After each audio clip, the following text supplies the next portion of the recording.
for God. Good evening. Yeah, hey, good to see you guys. Big night tonight. We are beginning phase 3, which means that we will be doing some different running. We will be running on the backside so you guys can get your run in, head home. It's going to be a good night for that. The lighter it gets, we're letting traffic die down, the high school activities. It is also the final whistle night. That's good for you, and that's good for me. Trust me, I take enough Tylenol after this thing's over every night. So the last whistle night, big night, and we'll talk about what we're doing. But good to see everybody. Tonight, week 9, April 17th. You guys got to help me with the pronunciation of this. I think it sounds like it's supposed to sound, but I'm kind of stepping out of my lane here. How do you pronounce that? Nope. Don't. Is that good? All together? No. Okay. All right. Close enough. As in don't. And then we're going to look at do. And then we're going to talk about dough. All right. What a night. Isn't that a great? Aren't you glad you're here? You could have been anywhere else tonight, but you're here for that. Hey, it's going to be fun. So, as part of the don't be that runner or walker. We're going to be talking about a little bit of 5K etiquette because we are within the window now. We see the light, okay? With our workouts, it's still not yet. That's okay. Can't get them yet. But the light is coming. We are at 26 days to the 5K. We want to make sure we're all prepared. Who will be the first? If this is your first 5K, raise your hand. Okay. Just a couple of you. Okay. All right. How many have run less than 5 5Ks? Okay, a lot more of us. Okay, so we're still learning what happens. Let's talk a little bit about the Rock 5K specifically. The starting lineup is going to be along Louisville Clemens Road in one lane. We're going to have some words at the WBFJ van. We'll introduce from Winston-Salem Rescue Mission. We'll have a prayer. And at exactly 7:53, we will say, let's make our way to the road in the lineup. Okay, coned off. And so one of the most important things we want to do is how do we line up for a 5K? We line up according to our projected finish time. Your bib is going to be chipped. So it doesn't matter if you start exactly when the gun goes off or you're 20 seconds back at the end of the line. As soon as you cross that mat, that chip is going to be activated. And when you finish across the mat, it will tell you exactly how much time you finished. So don't force your way to the front if you don't think you're going to be under 20 minutes. Most importantly, if you get to the starting lineup of the Rock 5K and you see that young lady right there in the middle, 444, Molly Nunn, and you look beside her and you see her, move back. That first few feet at the starting line, we have some of the fastest runners in the area. It's a great track for that. Flat and fast, and so we pull in, and Twin City Track Club is part of the group that does our race management, so that's their lineups and everything, so they bring a lot of folks in. So just to be aware, that's one thing we want to do. Secondly, water stations. Don't be that runner or walker. When you get to the water station, don't stop in the middle of the lane. Sometimes we have a tendency to grab that thing and go, whew, I needed this. You imagine what happens behind you. All right? If you need to stop, it's a good practice sometimes to say, hey, I'm going to walk while I drink. That's okay. But get over to the side or even get on the grass and walk up the sidewalk. Try to hit that trash can. If you're going to take it and go, right? A lot of the faster runners will grab and go. Just make sure when you drop the cup, throw it off into the sidewalk or over to the side, okay? Don't drop it in the lane. If you're later on in the race, that's a very dangerous place too. There's a lot of water on the road. There's a lot of cups on the road. Be very careful. If you need to take a cup to dump over you and a cup to drink, go for it. We had one year that was especially toasty, and that refreshing right there. We've talked about this. Stay to your right after you pass the church, crossing back and forth. We get to practice that on the sidewalk in these training runs. And the finish line, same principle. I can already hear what the gentleman in white from the Twin City Track Club is saying to number 16 there. In a very direct way, is saying, get out of the way. Get out of the way. Okay?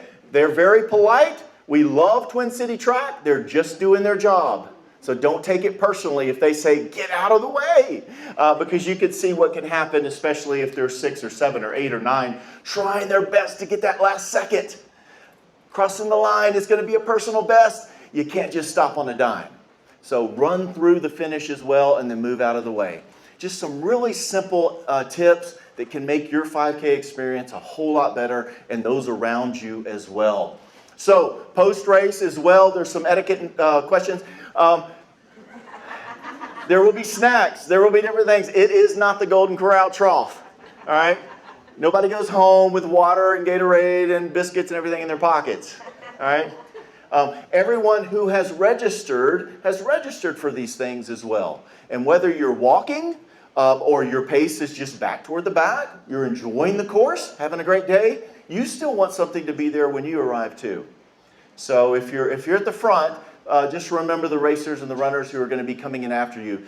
And quite honestly, you'll hear this from professionals. You'll hear it from top marathoners, top 5K guys, 10K, half marathoners. They always say that it's that they have the easy job. That they get done in a matter 15 minutes, 16 minutes, 17 minutes. It's the ones that are out there for 45 minutes, 50 minutes, an hour. They need the water. They need some snacks at the finish. So be aware of that. Just remember post-race, show a little etiquette there in the 5K. Lastly, always good practice, think a volunteer. They are giving up a Saturday morning or a Friday night and just want to serve. Just want to help you have a good race. Cheer on the winners. Hang around. Two pet peeves that runners have with local races. Number 1, do they start on time? This will be the 12th year. Lord willing, creek doesn't rise. We start at 8 o'clock on the dot. Not 8 and 1 second. 8 o'clock. Second pet peeve is that the awards goes on and on and on. I mean, you've been there since 8, starts at 9. You don't need to be handing out awards at 10:30, 10:45. We go very quickly through our age group awards on purpose. So we feel your pain. At the same time, we love to make a big deal of it for all of those who participated and contributed door prizes, who won those age group awards.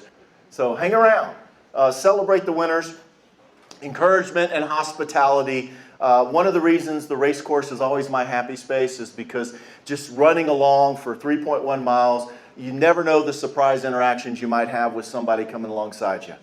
Somebody that you just encounter along the way that you run for 1.5 miles with. Encourage one another. Make their day, okay? And they'll make yours for sure. Okay, so second part tonight, we're going to select the official Run for God Claymation character or logo. You know the theme. Be sure-footed, strong and swift, feet as the deer, or anything else we talked about. Okay? You can design that, do that, and then talk about it again at your table. That's the whole thing. And then we'll just kind of show some of these as we get going, and then we move us into this deer passage tonight. Who likes to play with Play-Doh? Oh, come on. Come on. That ought to be an instant DQ right there if you don't. All right, let's create something. Help create something with somebody next to you. Let's go. As the deep panteth for the water, so my soul longs after you. And you alone are my heart's desire, and I long to worship you. Sing it again. And as the deer panteth for the water, so my soul longs after you. You alone, and you alone are my heart's desire, and I long to worship you. Can we sing this together? You alone. And you alone are my strength, my shield. To you alone make my spirit you alone. 'Cause you alone are my heart's desire, and I long to worship you. Good stuff. All right, let's move forward in Psalms tonight, and I hope that was fun. But I want to really touch on this idea of feet like deer. We're just going to touch briefly, and I hope it's an encouragement for you. Psalm 18, 31 through 33. If I had to pick out, and I'm looking through it, I'm saying, okay, as someone running both races that are set before us, the physical and the spiritual, this is a passage that speaks to me for both of them as a place I want to be. On race day and my workouts, but more importantly, along this journey of life in my spiritual life. And so we're looking at 3 verses. For who is God but the Lord? And who is a rock except our God? The God who equipped me with strength and made my way blameless, or in his way, allowed me to pursue his righteousness. He made my feet like the feet of a deer and set me secure on the heights. This is a really profound passage within this whole psalm. And if we were to break it down, to me, when I see this, I say, all right, this reflective kind of, well, who is this God I've been telling you about for 30 verses? The one who delivered me from that horrible situation I was in, the one that I've been describing as a rock and a fortress and a shield and all those things. Who is he? Well, let me tell you, he's the God who equips me, who gives me everything I need, provides for me, but builds me. Equipping has this nuance of increasing or strengthening. Anytime we are equipped, anytime that we equip something, we actually make it stronger, right? We make it better. And so he's equipping me with strength, making my way blameless, making my way more like his way. He's equipping me that way. And he's equipping me with the aspect of my feet being securely fastened on the heights, like the feet of a deer. When we think of deer in our mind, our contemporary word, when I was to say that, hey, I want all of you to run like deer and be like deer, you're thinking what? Fast. Or graceful or fast. Biblical imagery around deer was very, very rarely about fast speed or grace. Biblical imagery about deer, not only from David and other places, but other writers and prophets. One example, Habakkuk 3:7-19, fig tree should not blossom, nor the fruit be on the vines, the produce of the olive fail, and the fields yield no food, the flock be cut off from the fold, and there be no herd in the stalls. Yet I will rejoice in the Lord. I will take joy in the God of my salvation. God, the Lord, is my strength, because he makes my feet like the deer's. He makes me tread on high places. Again, almost very similar to what Habakkuk's saying. He's saying, despite all of the calamity around me, I look to the Lord, my rock, my strength, because he sets my feet secure. He sets them as being sure-footed. So what is the imagery? Not that. That's not the imagery that we look for in these races, particularly the spiritual race. That's the imagery that David has. The rocky cliff, the finding their balance without falling despite the terrain. That's the imagery that they would have seen around Palestine, that the poets would have said, hey, you see those deer? It's not that they're running fast through the field. It's look how they climb, and they're always so sure-footed. Look how they just stay. They never fall. They're just stuck there almost. Nothing can penetrate. I mean, look at these deer. That's how they escape the hyenas. They just stay on the side of the rock. Lord, make my feet like that. Even when life comes at me, let me just be cool and calm on the side of this rock. Not worrying about falling off of it. Not worrying about losing my footing. Now, deer, what I'm told, are specifically designed in a way that when they're climbers, their back feet always land where their front feet were. They have this special tendency in order to maintain their balance along these cliffs and rocks and all that, to always be able to place that back foot exactly where the front was, which you can see would be very helpful. But this is the imagery in Psalm 18, 31 through 33. Lord, make my feet like that. He makes them like that. Man, isn't that great? Isn't that the ability that we want to gain from the Lord? The strength in that, to be able to rise high, to be secure in that? Not faint, not fall? That we're equipped for strength, sure-footedness, stability, steadfastness, swiftness along the cliffs. Along, again, the metaphor is this journey, and along all of the troubles, the ups and downs, but particularly where it gets rocky. Particularly where trouble really finds us. Particularly when we would be prone to stumble. David says, Lord, you're the strength for that. You're the only one who enables me to stay sure-footed. That's the encouragement that we can draw from this. But one of the things I thought would be helpful is that if you were to think for a moment, your current situation, an upcoming challenge, a desire for spiritual growth, how would you answer this as a prayer? God, equip me with. There's just some examples on the sheet on your table. Maybe there's something on there that really resonates with you right now. And you say, you know what, Lord, this is exactly what I need. God, equip me with this. Take a moment just to think about that. And as you do, just write it on that card and keep it with you. Take it home with you. If you got a second to share it with somebody, that'd be great. But we'll take about 2 or 3 minutes and then we'll get ready to run. So one thing I've always found, that if this is the prayer of our heart, and we truly have this need and this desire, then it has to be the consistent prayer of our heart.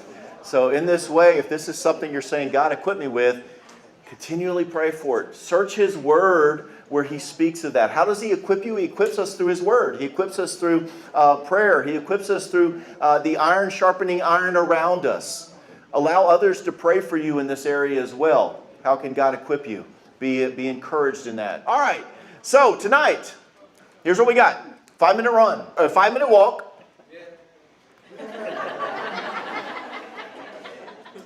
20-minute run. You got this. You got this. If you need to pull back on your pace, pull back on your pace. But you guys got this. This is the last interval run that I think you ever do. After this, it's just set the time and go. Okay? Is there one more? The second one this way? Okay, I think I'll look at that in a second. Here's what I'm going to ask you to do. We're going to...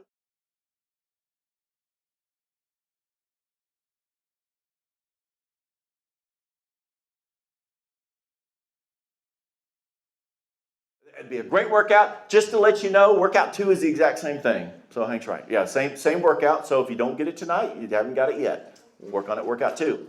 Workout 3, run 25 minutes. 25 minutes, run, walk, do what you can, pull back, and then we're going to keep moving up from there the rest of the 3 weeks together. Okay? This Saturday, whoever so will. Tanglewood Park, 8:30. The main dog park parking area outside the gates, and we'll do a 25-minute run from there.